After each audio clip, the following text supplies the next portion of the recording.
Hello? There we are. Alright, we're back.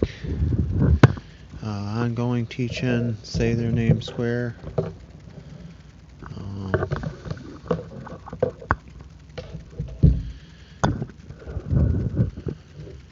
I was getting mist blown in from the east, so I moved. Now I have City Hall behind me. Maybe a better visual backdrop. I think I can read the book. This light. Ooh, it's kind of dark. This. Right here.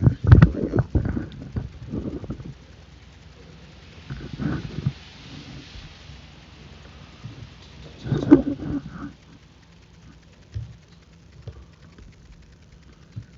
Okay. Alright.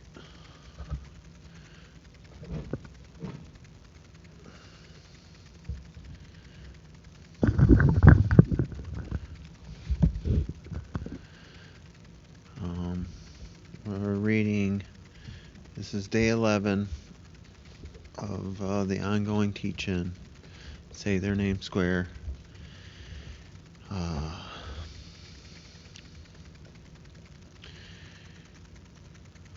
We don't have the book for day 11 yet. So since we haven't finished Cast by Isabel Wilkerson, continuing on with that.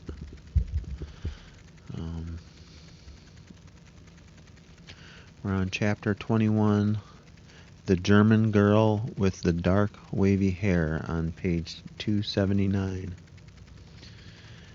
There came a time during World War II that most every Jewish resident had vanished from German life. They were abducted or forced underground, and their absence left a vacuum and a paranoia among the Aryans who remained. Without a scapegoat to look down upon, the people had only themselves to regard and to distinguish one from the other, and they scanned their countrymen for someone else to be better than. The fixation on purity had put everyone on high alert, and in the north of the country, in a village near Hanover, someone made a passing remark to a young German girl, raising suspicions about her appearance and by extension her lineage and thus her worth. The air was dense with nervous surveillance, a hunting hyper-awareness of the least sign of difference. People had noticed that the girl's hair was darker than most, closer to that of Iberians to the south of them than to many Germans. Of course, the Führer himself had pitch dark hair, and for this, dark-haired Germans could console themselves if they happened to have this trait in common with their leader. But his hair was bristle straight, and on this score too the German girl near Hanover strayed from Aryan convention. People thought it curious that this girl from a solid German family looked to them as if she could be from the Middle East. She looked as best they could tell from their limited knowledge Persian. It was not clear that villagers had actually known any Persians. But the idea somehow got embedded in their minds. Did the family have any Persian blood, or the blood of people from that part of the world in their background? More ominously, and implied, if not said outright, any Jewish blood? People noticed and took the time to comment that her hair curved in waves, fell in dark ripples rather than flaxen silk that flowed straight down the backs of many Aryan girls. Not only that people noticed that her skin was perceptibly, if ever so slightly, darker than that of many Germans, leaning golden and olive, one might say, rather than ivory and alabaster like the people around her. even those in her own family, as if a buried trait had somehow surfaced in her. These are the minute distinctions that can take on greater significance when there are fewer distinctions to make. Under the Nazis, these distinctions carried graver consequences than idle chatter. This was an explosive observation at a time when Reich citizens were under threat to live up to Aryan ideals in order to survive.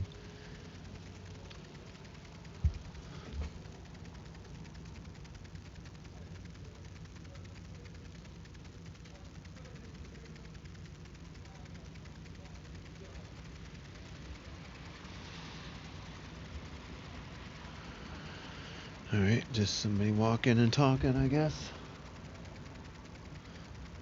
Okay, that's allowed.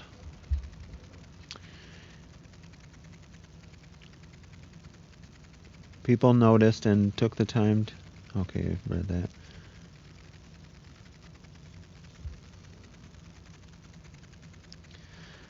The comments, or rather in that era, accusations, rattled the German teenager, and so she went to a mirror with a measuring tape and measured the width and length of her eyes, her forehead and nose to see if they were within some standard that people spoke of in the era of eugenics and Aryan conformity.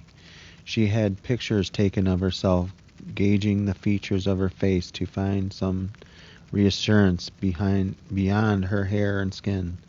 The mere mention of perceived deviations from the Aryan standard brought unwanted, potentially dangerous scrutiny. As it was, Germans knew to have a racial passport on hand in the event that the Aryan status came into question. Even priests and nuns were arrested after a Jewish ancestor was uncovered. The family grew concerned enough to make a discreet search into the family tree. Genealogists did brisk business in the Third Reich. Germans combed family Bibles and church records and government offices in case they were called upon to defend their origins. So before they could be further accused, the family went back 3 generations to see for themselves if something other than Aryan blood had somehow slipped into their veins, some unwelcome intruder that a forebear might have adored, but whose presence was now cause for shame. The family happened to have found themselves in the clear and maintained their status as good Germans. The girl was the dark, wavy-haired The girl with the dark, wavy hair survived the war. She married and had children and grandchildren, but spoke little of the Reich or the war that had defined her adolescence. Decades later, a granddaughter would find a photograph of her. It shows a teenage girl holding a measuring tape to her face, a relic of the paranoia of the dominant caste. Even the favored ones were diminished and driven to fear in the shadow of supposed perfection. Yikes.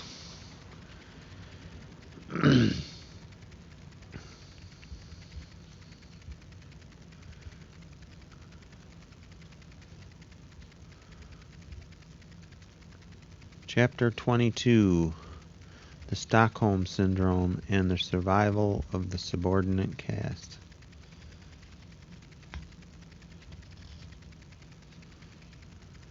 This is a longer chapter.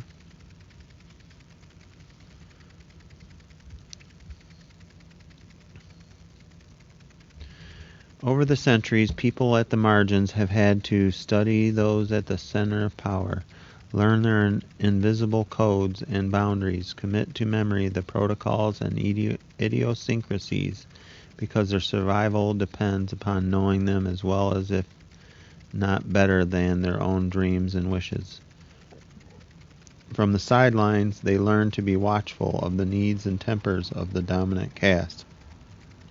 They decode how those in power are getting along with one another or not, who is gaining or losing favor, as women historically have watched their men, or as a child watches for signs of discord in their parents' marriage. intertwined as they are with those who are in charge of the household.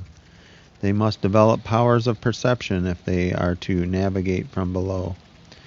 Knowledge without wisdom is adequate for the powerful, wrote the sociologist Patricia Hill Collins, but wisdom is essential to the survival of the subordinate.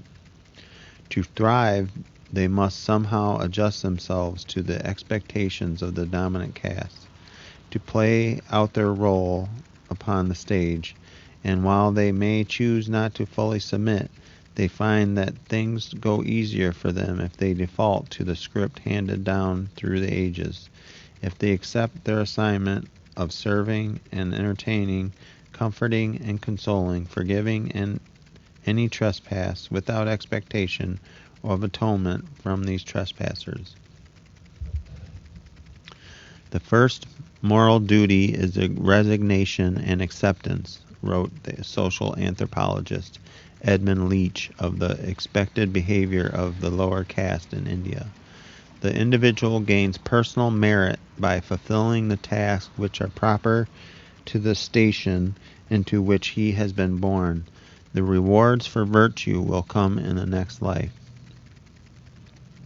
The ancient code for the subordinate caste calls upon them to see the world not with their own eyes but as the dominant caste sees it, demands that they extend compassion even when none is forthcoming in exchange, a fusion of dominant and subordinate that brings to mind the Stockholm Syndrome. Though the syndrome has no universally accepted definition or diagnosis, it is generally seen as a phenomenon of people bonding with those who abuse or hold them hostage. It takes its name from the 1973 bank robbery in Stockholm, Sweden, where the hostages came to feel empathy for the men who held them captive during the 6-day siege. It is regarded as a survival mechanism in which people must become attuned to the people with power over them and learn to adjust themselves to their expectations to please them.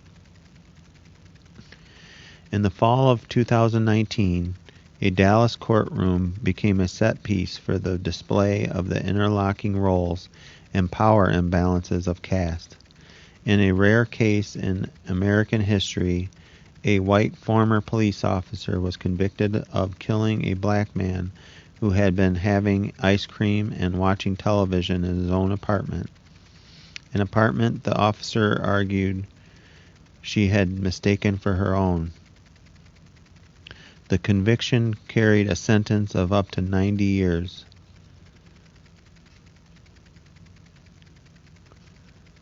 The prosecutor recommended 28 years, the age the victim would have been at the time had the defendant not killed him. In the end, the former officer was sentenced to 10 years with eligibility for parole in 5.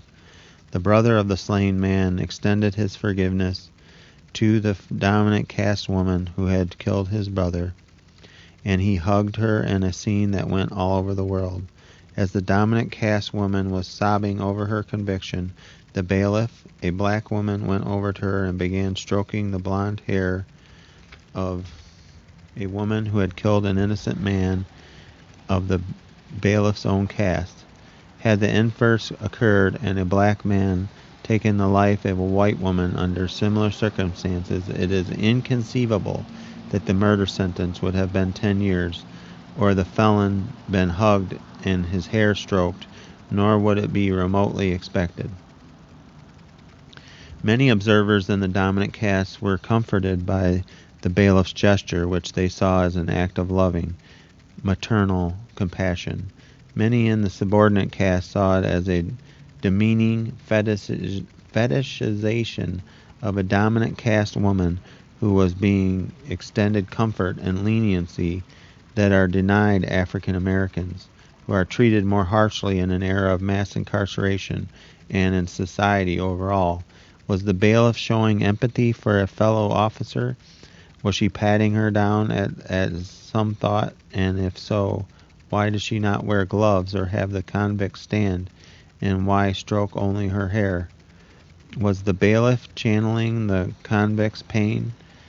responding to ancient cues to protect the upper caste at all times, thus fulfilling the unspoken role assigned the subordinate caste for generations. The judge was also a woman from the subordinate caste, and she stepped down from the bench to give the convicted killer a Bible. Then she held the dominant caste woman close to her bosom and prayed on her and with her. No one could remember ever seeing such a thing, a judge or an officer of the court hugging and consoling a newly convicted felon. The judge's embrace seemed not so far removed from the comfort black maids extended to the disconsolate white children in their care as they wiped away their tears over the centuries. It's almost impossible to imagine the same level of compassion, wrote the journalist Ashley Reese, being extended toward a black person who was just charged with murder. Around the same time, in fact, a 21-year-old black man in Florida was sentenced to 10 days in jail for the crime of arriving late to jury duty. The judge, a man from the dominant caste, showed none of the compassion shown a dominant caste woman who had killed a man in his own home. The judge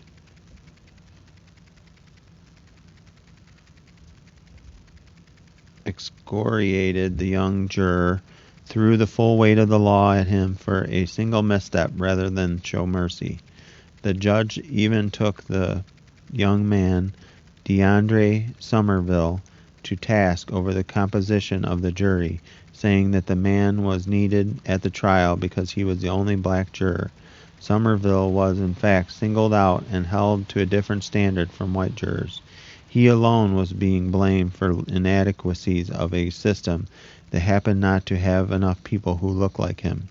He had not had a criminal record, and now on the cusp of life, due to the one-way expectation of empathy from the powerless toward the empowered, he did. This expectation feels fueled by a perverse need to see harmed people demonstrate nobility. The poet Hanif Abdurraqib, Abdurraqib, wrote in Pacific Standard, because that's how we can believe the myths that political suffering builds character and that righteousness rather than power will inevitably triumph. From the moment I saw the pictures, they rattled me. It was November 2014, in the middle of the post-Ferguson protests against police brutality. At a rally in Portland, Oregon, there appeared a melancholy black boy in front of a crowd of protesters holding a sign in the direction of the officers that said, "Free hugs." There was something deeply unsettling about that image that I could not figure out at first. For one thing, the boy's face looked more like a man on a child's small frame. His face was contorted in anguish, tears glistening down his cheeks, a wrenching emotion out of sync with the circumstances.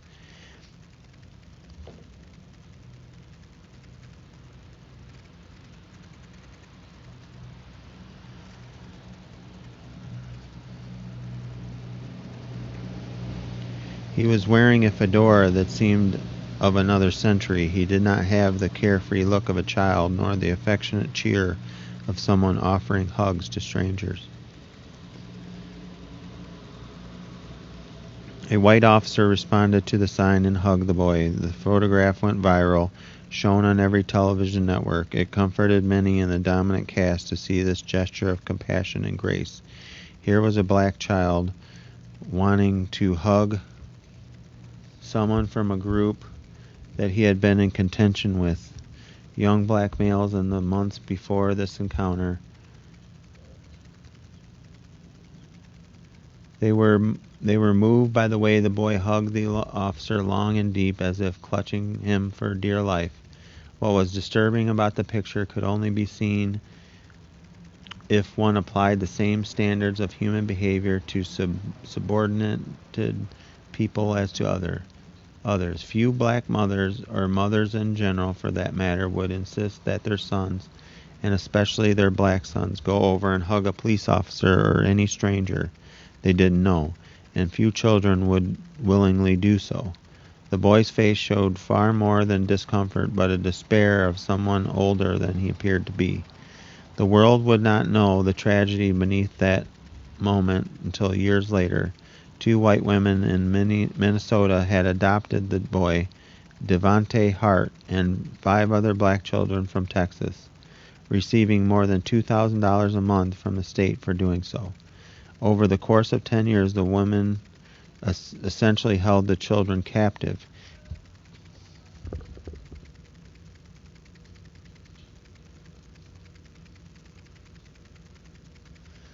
Sorry, I keep yelling over there.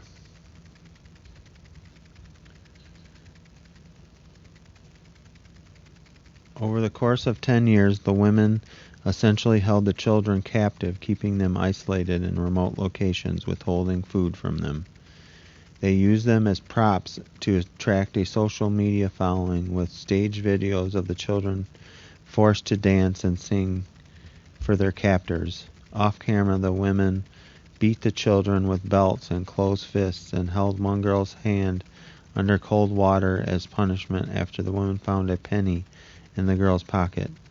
When the children sought help and food from neighbors and teachers, the women defaulted to caste stereotypes, told the other adults not to feed them, that the children were playing the food card, that they were lying, that they were drug babies, whose birth mothers, they told people, were addicted while pregnant.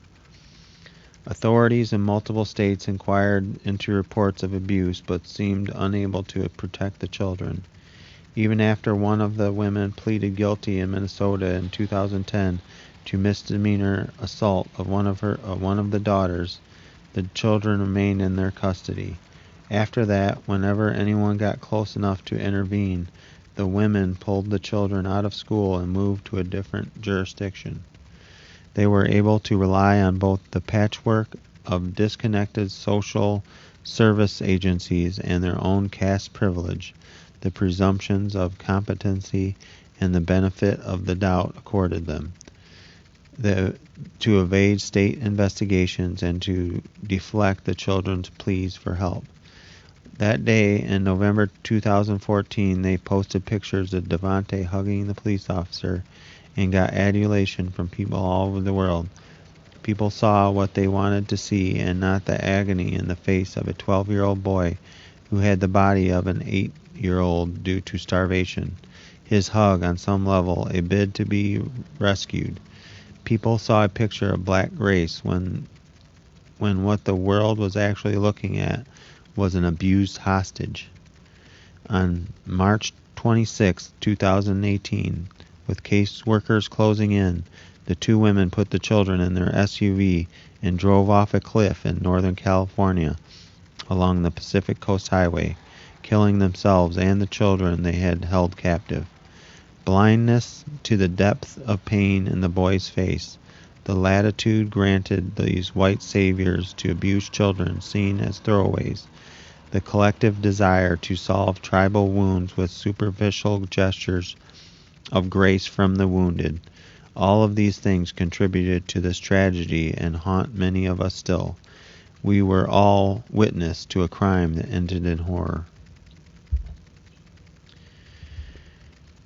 Years before, in 2015, 9 black parishioners were massacred in Charleston Church, and the families of the victims almost immediately extended forgiveness to the unrepentant white killer of their loved ones. It was an act of abiding faith that captivated the world, but was also in line with society's expectation that the subordinate caste bear its suffering and absolve its transgressors. Black forgiveness of dominant caste sin has become a spiritual form of having to be twice as good in trauma as in other aspects of life to be seen as half as worthy. White people embrace narratives about forgiveness, wrote the essayist and author Roxane Gay after the massacre. So they can pretend the world is a fairer place than it actually is, and that racism is merely a vestige of a painful past instead of this indelible part of our present. The act of forgiveness seems a silent clause in a one-sided contract between the subordinate and the dominant. Black people forgive because we need to survive, Gay wrote. We have to forgive time and time again while racism or white silence in the face of racism continues to thrive. We have had to forgive slavery, segregation, Jim Crow laws, lynching, inequity in every realm, mass incarceration, voter disenfranchisement, inadequate representation in popular culture, microaggressions, and more. We forgive and forgive and forgive, and those who trespass against us continue to trespass against us. In 2018, as every week seemed to bring a new case of dominant caste people calling the police on black people going about their daily lives, a middle-aged white woman in Brooklyn called the police on a 9-year-old boy who she said had sexually assaulted her as he past her at the register at a corner deli. The boy said he had not done such a thing, had not touched her, and began to cry. What saved the boy from further action was the store video, which later went viral. It shows the boy passing the woman in the crowded deli, and his bag brushed against her, unbeknownst to him, as he walked by. The woman was shamed into apologizing for the false accusation. Afterwards, people wanted to know, had he forgiven her? The boy had not learned all the rules of caste yet, had not lived long enough to have read the whole script or have it completely downloaded to his subconscious. He was thinking with the still free mind of an innocent who had not yet faced the consequences of breaking caste. I don't forgive the woman, he said, and she needs help. The little boy had the X-ray vision of childhood. He had not accepted the inversion of right and wrong, had not been willing to concede a privilege that should not be extracted but granted freely at the discretion of the aggrieved.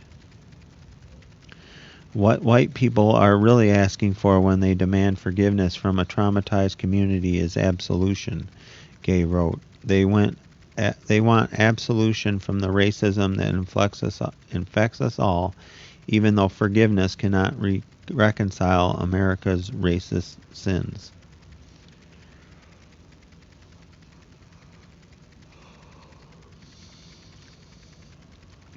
One cannot live in a caste system, breathe its air, without absorbing the message of caste supremacy.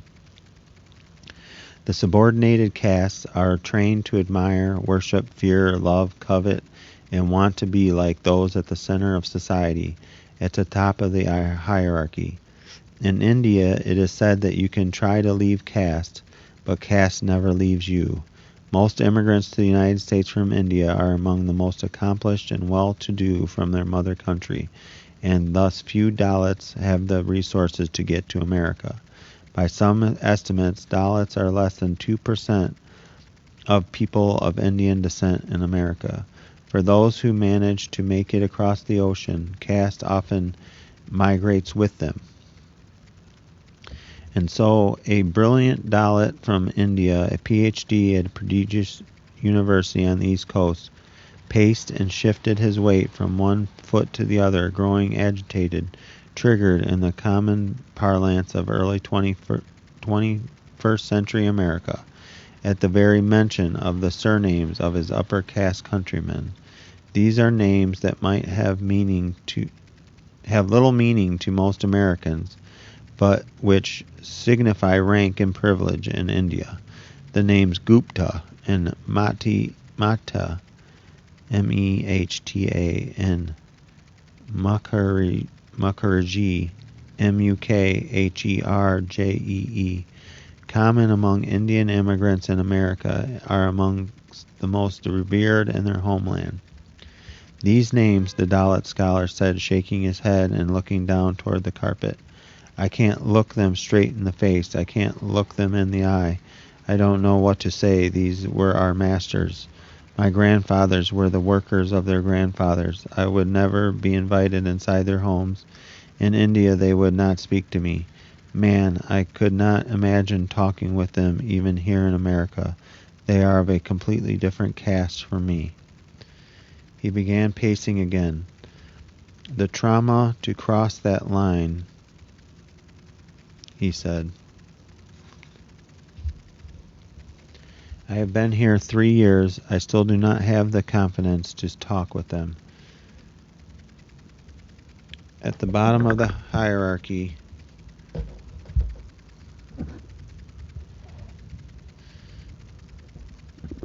man, the wind.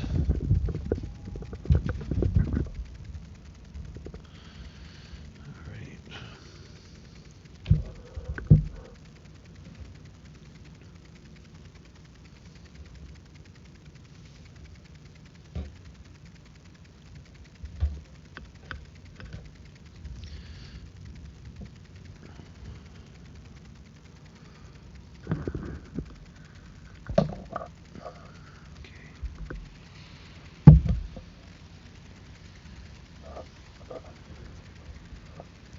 At the bottom of the hierarchy, the message of inferiority comes at you in whispers and billboards. It burrows into your identity. The violence and terror used to maintain the hierarchy keep you in your place without signage. It is a feeling of danger, the Dalit scholar said. Just the thought of upper caste people, they are a danger to me. I feel danger with them. Caste is more than rank. It is a state of mind that holds everyone captive. The dominant imprisoned in an illusion of their own entitlement. The subordinate trapped in the purgatory of someone else's definition of who they are and who they should be. The Dalit PhD was the only one in his entire family who had a passport, the only one to ever step outside of India. The others had no passport and saw no need of a passport. Where would they go? He asked. The caste system had deprived them of the need or the use of a basic human trait, one's imagination. The first to break through from a family in a marginalized caste, he bears the weight of the dreams of everyone back home and the stigma and expectation of failure from the larger society. If I make a mistake, my community makes a mistake, he said. If I fall, the community falls. I walk a very thin line. Back home in India, when the scholar goes into a store, they watch him and hound him like a thief, as with a black person in a store in America. He has absorbed the expectation and adjusted to it to survive. I never ask about the quality of an item, the scholar said. I ask the price. If I ask the quality, they will say, "You can't afford this. Why are you wasting my time?" If I say I want to see it, they will say, "Get out. I will call the police." So I come back with friends who are not Dalit, who can speak their language and get it for me. It is for that reason that he stood there in the lobby of a high-end hotel after dinner near campus and pointed to his shoes, his leather-clad sneakers. He bent down and pressed the empty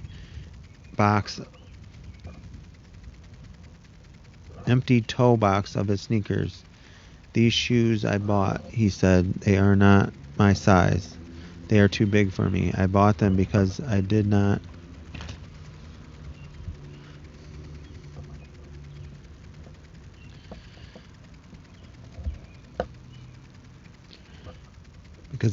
want to trouble the salesman. I did not have the confidence to ask for another size, so I bought what he gave me." He, like subordinate caste people wherever there is caste, has had to create an entire protocol to protect himself from insult. If I go into a store and stay 30 minutes, I have to buy something, he said. I have so many things that I was afraid to return. Dalits have suffered brutal assaults for caste infractions, forbidden even today in the rural precincts from walking the same roads as the dominant caste. A family in the Vellore district was forced to carry a deceased loved one along the back roads to reach the funeral pyre. The men had to lower the body wrapped in cloth and leaves by a rope from a bridge, the body dangling on descent. As the men below stretched their arms up to receive it, they had been denied access to public roads that they would have been seen as polluting. They do what they must to avoid further insult. For us, it is dignity, he said. If I go someplace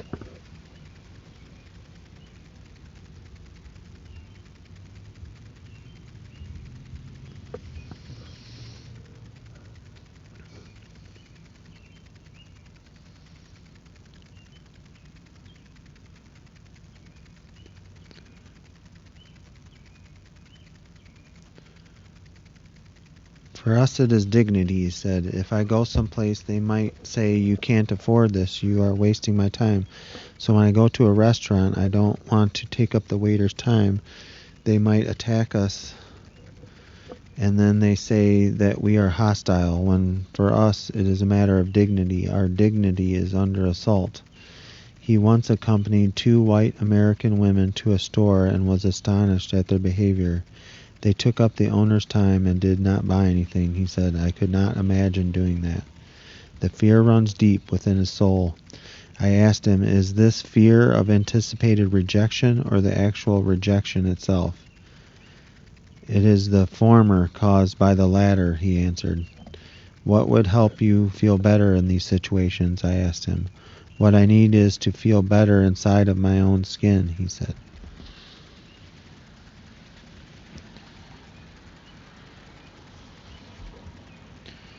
All right. That was the end. That was it for chapter 22, which is about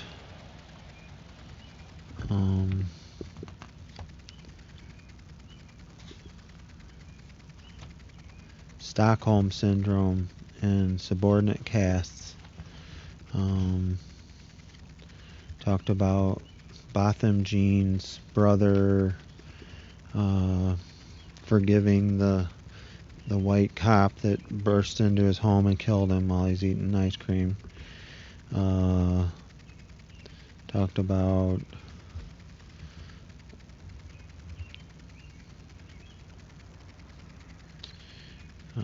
how the judge treated her and gave her a hug, and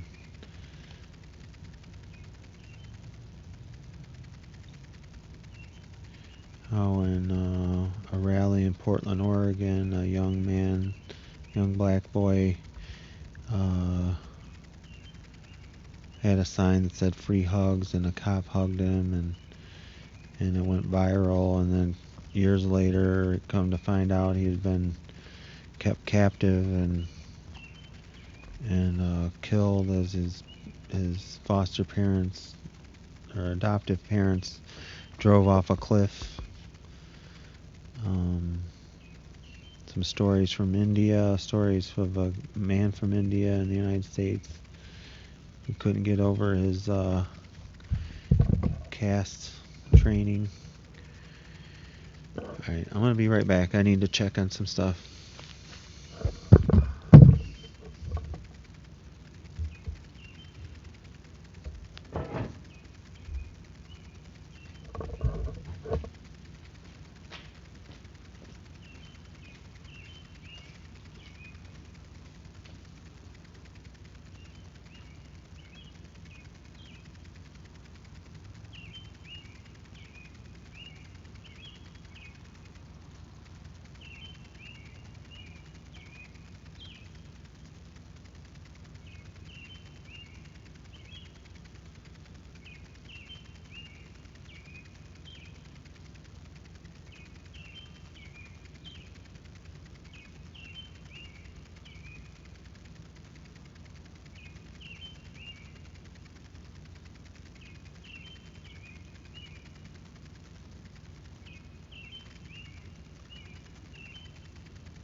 Alright, back. Ongoing teaching at Say Their Name Square. Day 11, Book 9, because we were going back to read the end of Cast by Isabel Wilkerson.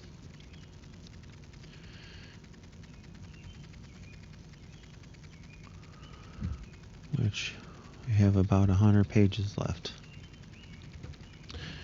Chapter 23, Shock Troops on the Borders of Hierarchy.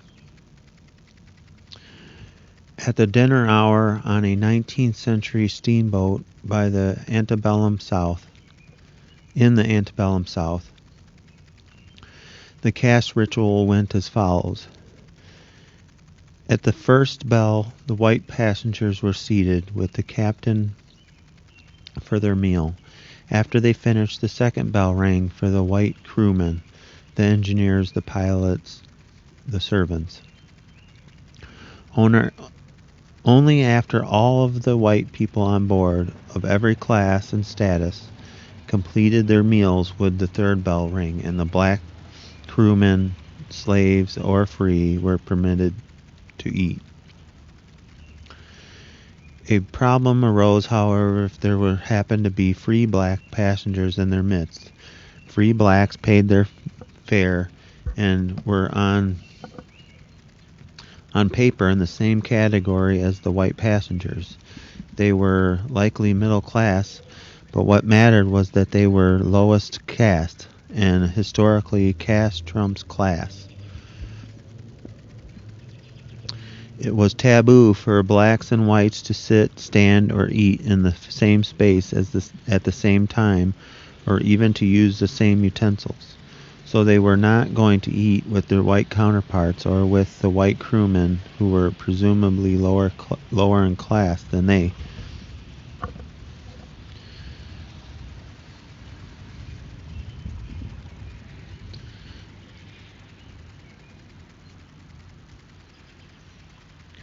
But there was more to it than that. Free blacks were an affront to the entire system, to the caste system, always brushing against its borders, by their very existence, moving about as equals to the dominant caste, having the means to enter spaces considered the preserve of their betters, and having had the ingenuity to gain their freedom and to walk around in it.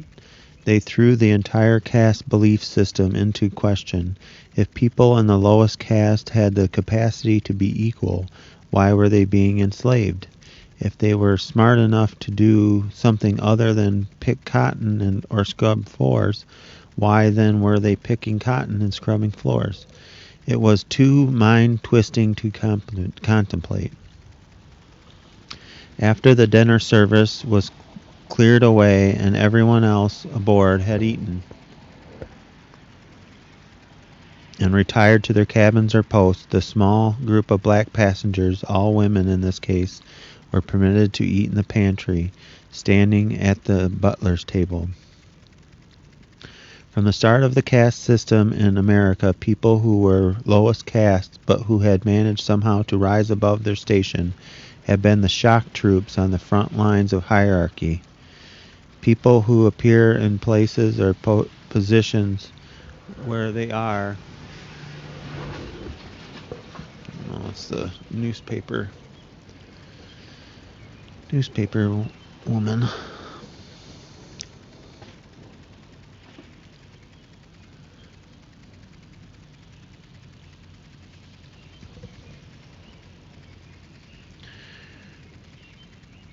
People who appear in places or positions where they are not expected can become foot soldiers in an ongoing quest for respect and legitimacy in a fight they had hoped was long over. Public conveyances and recreational spaces have been the sound stage for caste confrontation precisely because they bring together in a confined space for a limited time and purpose groups that have historically been kept apart. They became test tubes of caste interaction. with its written and unwritten codes, its unspoken but understood rules of engagement. In 2015, the members of a black women's book club were traveling by train on a wine tour of Napa Valley. They were laughing and chatting, as were other tourists, given the nature of the outing and what all the passengers had been imbibing. But they alone seemed to attract the notice of the maitre d'.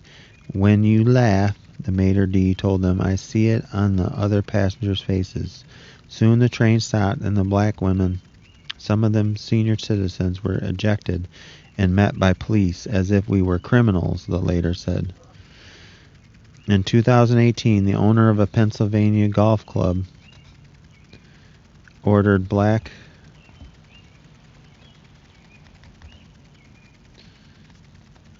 I can't turn the page. They're getting wet. Sticking. There we go.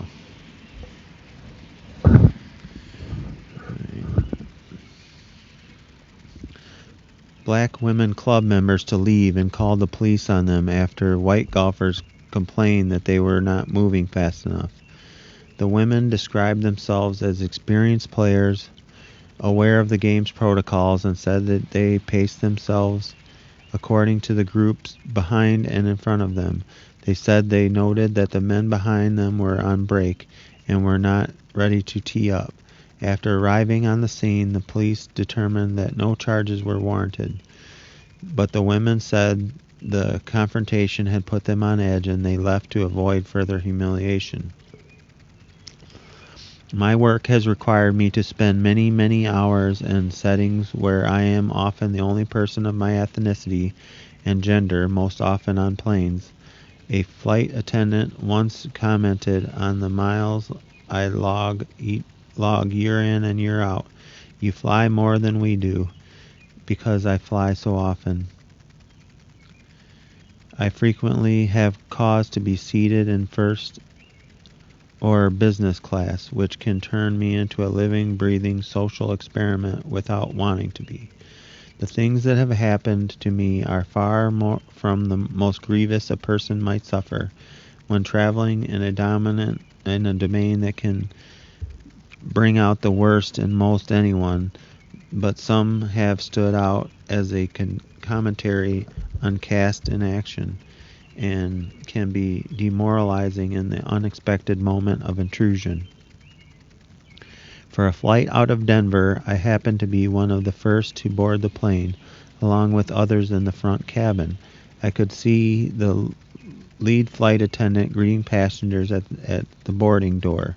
He was a man in his late 20s or early 30s, short blondish hair, and behind him was a second flight attendant, her brunette hair in a French twist. The tendonitis in my wrist had been flaring up, and as I stepped onto the plane with a splint on my forearm, I looked over to the lead flight attendant for help with my carry-on. "Sir," I said, "I am having a problem with my wrist, and I wondered if you would help me get my bag in the bin." He looked past me to the men behind me at the boarding door, the kind of men who would come to mind when you think of first class. He waved me along as if I were holding up the line, though no one was moving at the moment. He seemed insulted even to have been asked, as if I was not aware of how the boarding process worked. "There are 2 flight attendants in the back," he said. "They can help you when you get back there." With those curt instructions, it was as if he had pulled me out of a lineup, singled me out from the other business travelers as the one who on sight did not belong, the one trespassing and now seeking special treatment in which I was not entitled. Marginalized people have a hard enough time moving about in a world built for others. Now it was as if I was taking up space that belonged to the rightful passengers. It came as a shock to me, perhaps because this clipped dismissal came from a man whose generation would not be expected to hold such retrograde assumptions. Somehow the air had turned confrontational. I had asked for something he did not believe I deserved. "But I'm in first," I said. That seemed only to make things worse. He had been caught in his moment of stereotyping in front of others. He had disregarded all information inputs to the contrary, that I was boarding early. The luggage tags dangled from the bag I was seeking help with proclaimed that I had reached the highest possible level of loyalty to his airline. He could only have come to the conclusion he made on the basis of one thing alone: what I looked like. He tried to recover from the faux pas of an openly dismissive caste assumption, for what is caste is not where one belongs in the hierarchy. He had to find a way to retain his own caste position, now that a flight attendant under him in the airline's hierarchy had heard him speak so brusquely to a passenger, wherever she happened to be seated. "Well, leave it here, and we'll have to see what to do with it," he sighed, sighing as if it were a bass violin instead of a rolling bag. The woman flight attendant who stood there during the exchange stepped forward and tried to set things right, cover for him, her superior.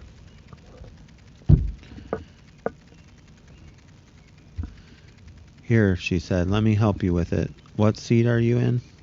She walked me to the seat and helped me hoist the bag into the bin. I thanked her for her kindness. It was uncomfortable the rest of the flight.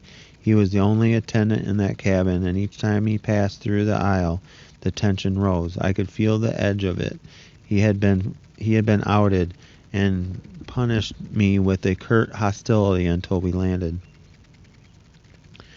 It was a late-night flight from Portland, Oregon to the East Coast. I had just boarded, and the flight attendant and I were looking for space to fit my roller bag into the haphazardly filled overhead compartments.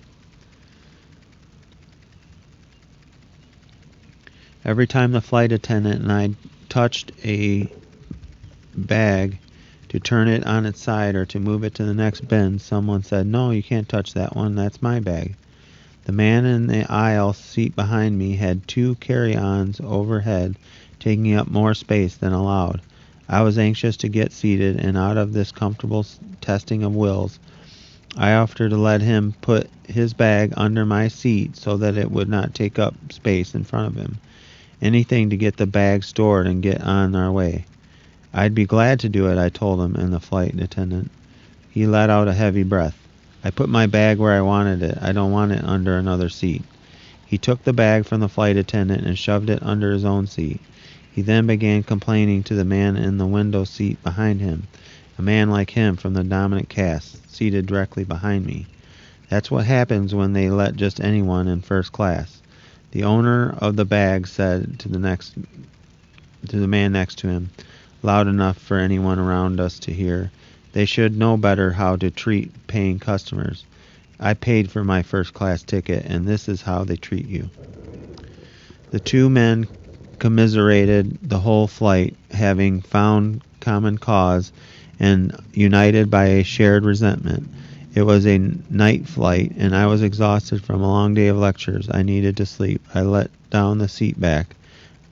What did I do that for? The man in the window seat behind me, who had been grousing about the unfairness of it all with the man whose bag had been moved, let out a howl. "What do you think you're doing?" he yelled. "I'm trying to work here. Look what you've done. I've got my laptop out, and you've shoved it into me." He slammed the back of my seat and pounded the tray forward, jostling me as he continued to hit from behind.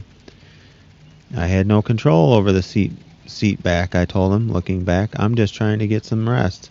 I looked over at the white man next to me, who had seen all this, who would have felt the shudder of my seat being pushed from behind. He would not return a glance, isolating me further. The men behind me continued to talk about the intrusions into first class. The air was thick with venom and made it impossible to sleep. I got up to tell the flight attendant to see if she might be able to help.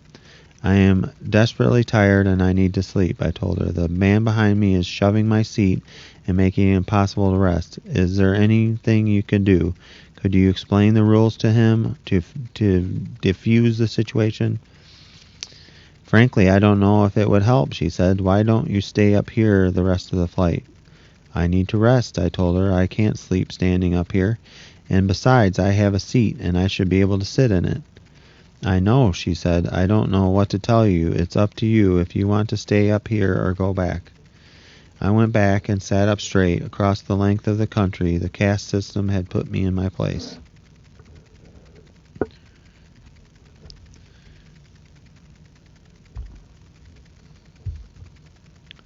I had been up since before 5 in the morning for the flight out of Idaho Falls. The original flight was canceled, the second one delayed, and now finally I was on the last leg of the journey, the connecting flight out of Salt Lake City that would not get me in until 10:30 p.m. I was in seat 2D, a window, and first, the only passenger in that cabin who was African American. The lead attendant was a black man, small in frame, cheerful and efficient. "What are you having, my friend?" he asked the male passengers as he chatted them up. "And you," he said, terse and impatient when he got to me. Upon landing, the mad shuffle began for everyone's respective bag in the overhead compartments. Passengers crowded into the aisle, and I was standing behind a man who looked to be in his 30s, his light hair in a buzz cut. He asked a woman next to him if she needed help with her bag. He pulled it down for her, and she thanked him. Then he began to reach for his own bag. It was in the compartment above and behind me. He did not speak nor gesture in my direction. Instead, he reached back up and over me, wordlessly, leaned farther and farther, his body at a backward angle against mine, pinning me under his torso and leaving me no escape because of the wall of passengers packed behind me. I was in disbelief, forced to arch my body back as he rammed himself harder against me, heavy and sweaty, shifting his feet now, shoving his thick arms across my face and against the side of my neck to unloosen the bag from the compartment. He thrust his full weight, his entire frame, into mine, his back muscles crushing my breasts, his buttocks protruding into my pelvis and violating my body in full view of other passengers, and no one was saying or doing a thing. "Hey, I can't go back any further," I told him in a plea for help, loud enough for everyone around to hear. He said nothing, as if I were not there, as if nobody was there, as if the laws of physics or privacy did not apply.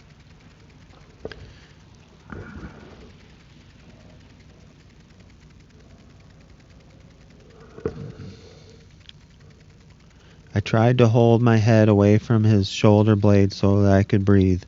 It was taking the ground crew forever to open the boarding door. I looked around for whoever would recognize the horror of a complete stranger forcing himself onto you. I looked over to the two young women who were inches away and who could see what he was doing. I gave them a look of distress and shock at the man's aggression. I was needing empathy. They were standing so close they could share a sense of womanly outrage at what was happening, but their faces were blank. They looked into space, returned no glance. A silence of complicity was overtaken the entire first-class cabin, and I was alone in a packed compartment. Not one of these passengers would have lost their job or a promotion, lost money or privilege, had they stood up that day. Very likely they would never see these other passengers again in their lives, and stepping up would have had no material consequences. But that day, with so very little at stake to themselves, they chose caste solidarity over principle, tribe, or empathy. The boarding door finally opened, the passengers filed out, and the man finally eased his behind off me. The black flight attendant, who had seen all of it, had not come to my aid nor spoken up, though he was the flight attendant in charge. As I approached the door, he looked up at me, sheepish and shamefaced. "I'm really sorry," he said. "Thanks, I know," I said, shaking my head. He hadn't intervened. He, too, seemed powerless. He couldn't likely have taken the risk. This was an upper caste man assaulting a lower caste woman, and the lead attendant was lower caste himself. The lead attendant was very likely had no idea what the man's position might be, what power and influence he might have had. Why should he stick his neck out for me and get on the bad side of heaven knows who? The man had bullied me out in the open with witnesses all around who pretended not to see. The lead attendant likely felt it would do him no good to get involved.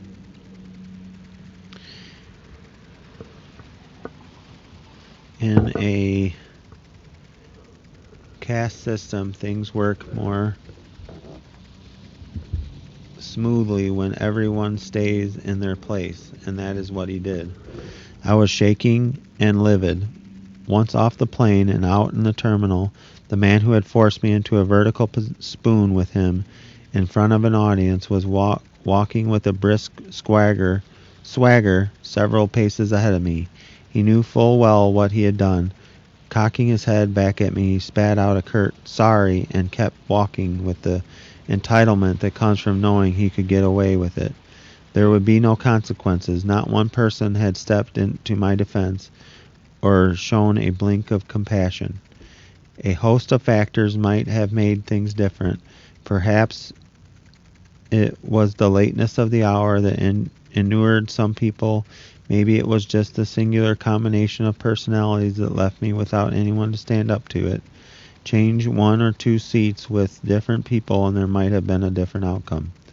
One thing certain, had an African American man pressed his body against a white woman the way this man had, it is hard to imagine that no one on board would have intervened, if only to say to him, "I'll get your bag for you so you can get off of her." Over the course of American history, black men have died for doing far less to white women than what he did to me that night. You might say, why didn't you complain to the airline? Why didn't you tell him off? Those questions belie the situation. This was not the fault of the airline. As for the man who did this, he ignored my protests of his behavior. This happened because good people were silent and let it happen. I was too disgusted to reply as the man swaggered ahead of me. I made my way to the other side of the passenger walkway and continued until he was out of my sight. Incursions such as these are more than personal insults and unfortunate misunderstandings. Fighting convention, fighting to be seen and treated for who you truly are, diminishes the human contract, demeans everyone, and worsens the well-being of people on all sides of these caste skirmishes. The most brazen cases lead to violence, a hallmark of a caste system at the breaking point. In 2013, on a flight into Atlanta, a white passenger actually slapped a black baby in the face because the baby was crying, due to the change in altitude upon descent. Such an assault would be virtually inconceivable had a baby from the dominant caste been crying, no matter his decibel level. In 2017, a Vietnamese American passenger was dragged off a United Airlines plane in Chicago, suffering injuries to his head and knocking out some of his teeth. The airline had discovered that it had overbooked the flight, and no passenger took the airline up on offers of compensation in exchange for giving up their seats. The airline chose 4 passengers at random by computer to be ejected. The first 3 passengers left the plane without incident, but the Vietnamese American man, a physician named David Dow, said he had an urgent need to get back to his patients. He said he had paid his fare and should not have to give up his seat. The airline called security to remove him, and he was dragged by his legs in front of stunned passengers. Captured on a video that quickly went viral, the incident drew outrage across the country and in Asia. Dow said he was convinced that his ethnicity was a factor in his treatment, that this would not have happened to a white man or of his or most any other stature. The ordeal, he said, was more horrifying than when he fled Vietnam. Even 3 years later, watching the video of the violent removal again, he told ABC News, "I just cried." All right, that's chapter 23. Talked about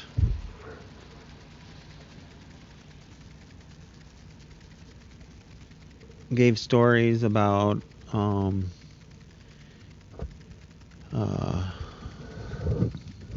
people with a higher caste using it, and what I would call microaggressions.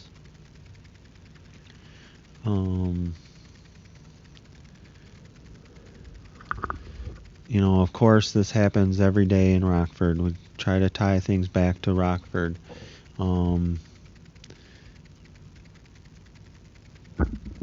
These microaggressions of caste are ubiquitous in Rockford.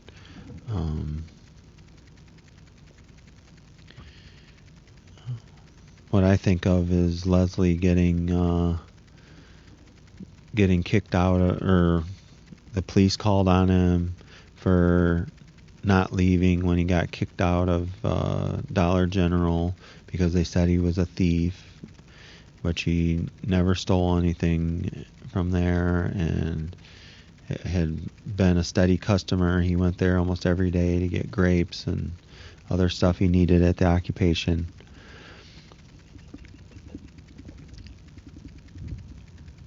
I went into the same store, and of course that never happened to me. And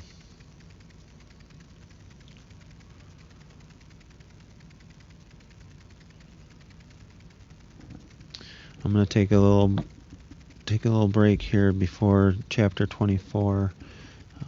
Getting missed again.